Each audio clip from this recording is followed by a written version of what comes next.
பயன் இருந்தாலும் பயன் இல்லை என்றாலும் தினந்தோறும் பாடினாலும் பாடாவிட்டாலும் முருகான திட்டினாலும் திட்டலைனாலும் ஆதரிக்கக்கூடிய ஒரே தெய்வம் முருகப்பெருமான்.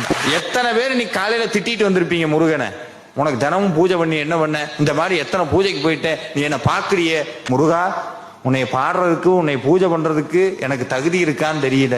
ஆனா என்ன சொல்லுவோம், முருகனை கும்பிட்டு என்ன பண்றது, சோதிக்கிறார் போட்டு.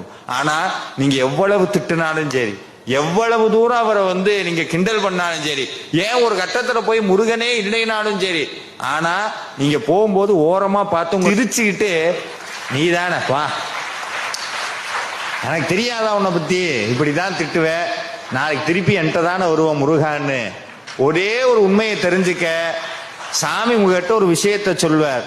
இந்த வாழ்க்கையில உன்னுடைய அம்மா விடலாம், உன்னுடைய அப்பா கைவிடலாம், உன்னுடைய மனைவி விடலாம், உன்னுடைய கணவன் விடலாம், ஒரு உண்மையை மட்டும் புரிஞ்சுக்கோ, உங்க கூட என்னைக்கும் இந்த ஆறுமுக பெருமான் இருக்கான், ஒருபோதும் கைவிட மாட்டான், ஒருபோதும் கைவிட